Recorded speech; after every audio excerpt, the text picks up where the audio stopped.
Cleveland thought they were great. We went there with a couple of guys, and they thought they were great, and they dipped them in that hot chocolate, and they really enjoyed it. What was the moment where you were with the guys and you saw them, showed them something maybe that they hadn't seen before? Really all night. They just like they didn't know thieves were like this, and how people how they just act around here, how they carry themselves, so polite and everything of that sort.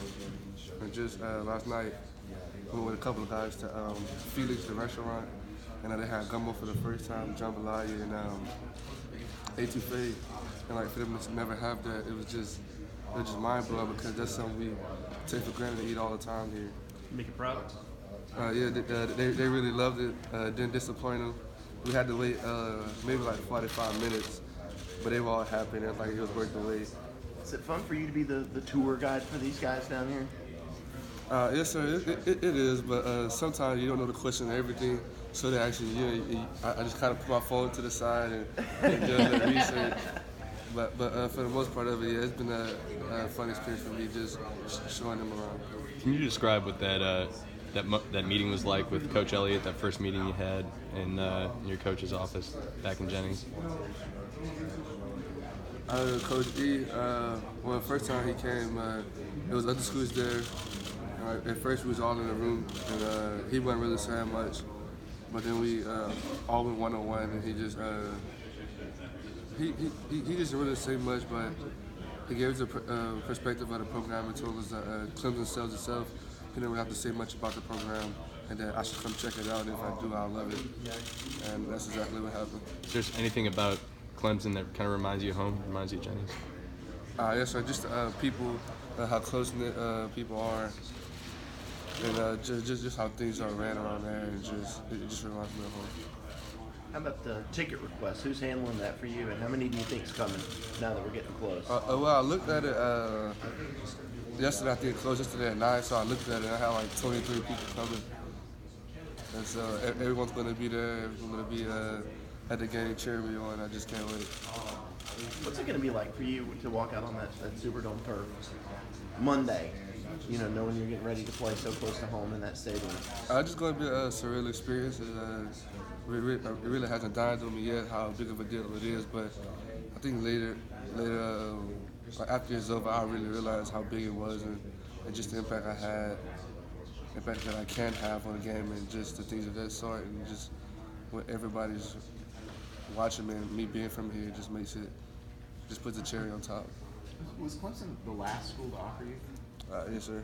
So you had all these other great offers, and they could. What was it about Coach Elliott or the school or the program that made you decide, okay, I'm going to take a visit, I'm going to check this out, and you had all these other schools already on you?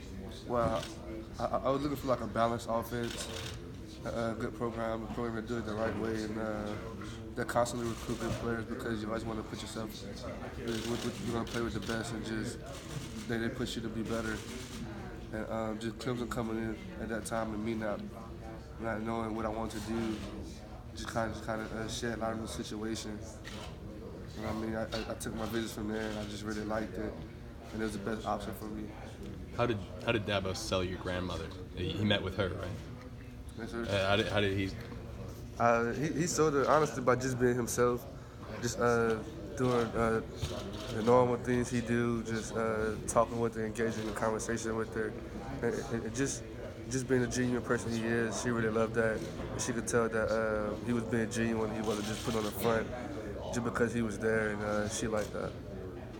How much do you think about this kind of almost being like a second beginning for you, just because of the fact that it's your first college football playoff game and it's your first time to kind of set up on a massive stage like this? Try not to think about how big of the stage it is. Just kind of honing on the little things I have to do. Not really put everything into perspective right now, but later in time I'll get to do that. And just right now, just focus on the little things. Has it been easier to break in, not being just handed, you're the guy, here's the ball, but kind of being part of a group of backs that you all get a bunch of carries? Yes, sir. That most definitely helped me out. because they really give me advice, and it's not that much pressure on me. It's pressure on the whole group as a whole, and like one unit. And when they think of us, they think of like just a group of backs, and that's really helped me for my freshman year.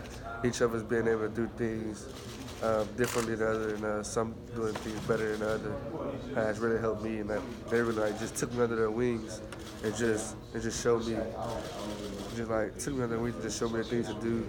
And all the credit goes to them because without them, most of the players I wouldn't know, just things of that sort, they really helped me out this season. What did coming down here to compete in that Nike Open do for you in terms of recruiting and other people kind of getting to know who you were? The Nike Open, it really sprung my recruiting process. After the Nike Open, I was on my way home. Tennessee coach called and extended me an offer, and from there it just took off, and the rest was history. Did you go down there with with that goal in mind to kind of put your name on the map and maybe kind of compete against some of the better players in the country? Yes, sir, most definitely. I went out there with the intention of just showing people who I were. Cause before that, I'd never been to a camp of that sort, and I just wanted to go out there and show my abilities and just put my name out there. That way I could play football at the next level. What'd you do when you were home recently, right? What'd you do when you were at home? I came home. My grandma made me crawfish etouffee. I had that with fried catfish. Then for Christmas, I had gumbo. I went to Dallas, had me a surf and turf. I mean, I just hit all the regular spots. Ate Popeyes like 3 times.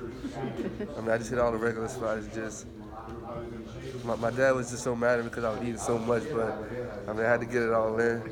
And he just like, you keep eating this much when you come down here, you can stay up there and stuff like that, just joking with me. But I mean, when I go down there, I eat away. They don't have a Popeyes in Clemson. No, sir, no, not close.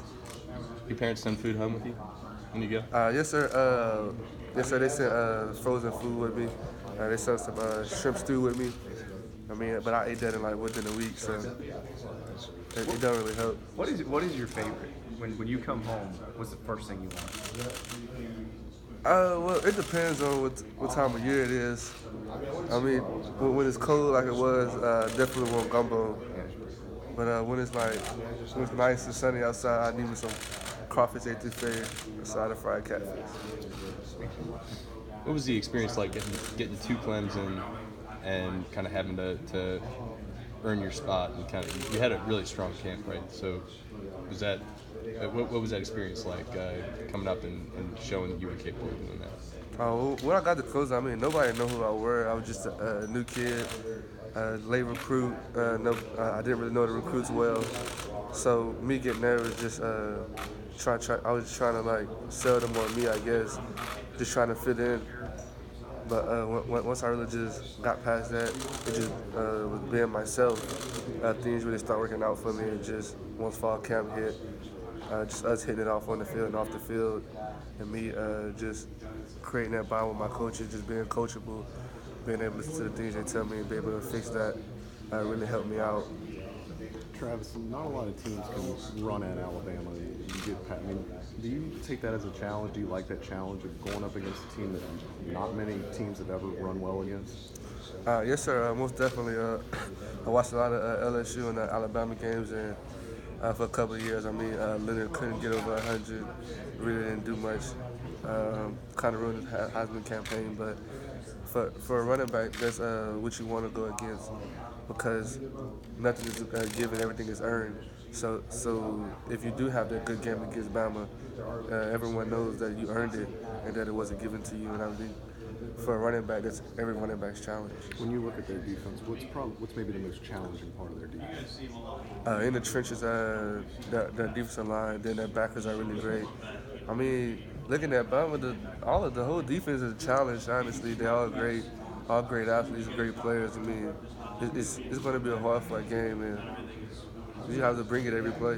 What do you think from Mac Wilson, number 30 on Alabama? Mac Wilson.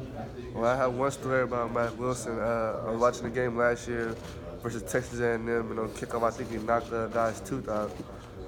So, I mean, that definitely tells you a lot about Mac Wilson and that he's going to bring it every play. So I just better keep my head on the swivel and be able to take the blows. What's it like